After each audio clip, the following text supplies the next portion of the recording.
Olá, dentro da nossa sequência sobre razões para a tristeza, ou motivos para a tristeza, nós temos falado sobre a morte como sendo um grande elemento de tristeza nas Escrituras. E nós destacamos alguns exemplos falando sobre a morte de um filho. Agora, nesse primeiro momento, eu falo também como razão de tristeza a morte de um irmão. Maria estava triste com a morte de seu irmão Lázaro. O próprio Senhor Jesus, diante daquele quadro de tristeza marcado pela sujeição do homem à morte, isso como consequência do pecado, compadecidamente se emociona e chora. Nós lemos em João 11, de 31 a 35.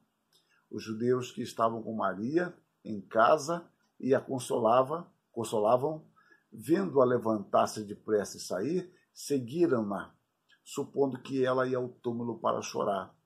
Quando Maria chegou ao lugar onde estava Jesus, ao vê-lo, lançou-se-lhe aos pés, dizendo: Senhor, se estiveras aqui, meu irmão não teria morrido. Jesus, vendo-a chorar, e bem assim os judeus que a acompanhavam, agitou-se no espírito e comoveu-se, e perguntou: Onde o sepultastes? Eles lhe responderam: Senhor, vem e vê. Jesus chorou. Reparem a tristeza do nosso Senhor diante da morte de um amigo, né? No caso, nós temos ali Maria chorando pela morte do irmão e Jesus pela morte de um amigo. Isso nos conduz a um outro ponto relacionado a esse. A tristeza bíblica também, ou a Bíblia descreve também a tristeza pela morte de um amigo. A morte de Jonatas, leal amigo de Davi, foi extremamente dolorosa para ele. No verso que compôs, expressa isso. Pranteou Davi a Saul e a Jonatas, seu filho, com esta lamentação: Angustiado estou por ti, meu irmão Jonatas. Tu eras amabilíssimo para comigo.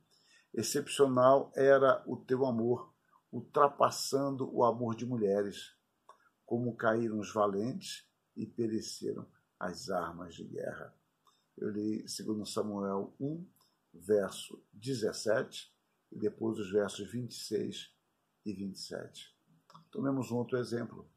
Na cidade portuária de Jope, havia uma mulher cristã muito estimada pelos seus atos de generosidade. Quando ela morreu, houve grande tristeza. Pedro foi chamado. Pedro atendeu e foi com eles. Tendo chegado, conduziram-no para o cenáculo e todas as viúvas o cercaram, chorando e mostrando-lhes túnicas e vestidos que Dorcas fizera enquanto estava com elas. Isso está em Atos 9, 39. Pedro orou por ela e o Senhor a ressuscitou. Atos 9, versos 40 e 41. Outro exemplo nós temos na morte da filha adolescente de Jairo. Jesus é chamado. Chegando à casa do chefe da sinagoga, viu Jesus o alvoroço, os que choravam e os que pranteavam muito. Ao entrar, lhes disse: Por que estáis em alvoroço e chorais? A criança não está morta, mas dorme. Observem a ideia. Estáis em alvoroço e chorais. Uma relação natural. Então, observem, meus irmãos, como o tema morte perpassa as Escrituras, e todos esses exemplos nós conhecemos. E é curioso quando nós os juntamos. Isso favorece uma visão mais ampla desse tema nas Escrituras Sagradas. No próximo vídeo eu vou falar sobre o sofrimento pela morte do Senhor. Que Deus nos abençoe e nos guarde e nos console. Amém.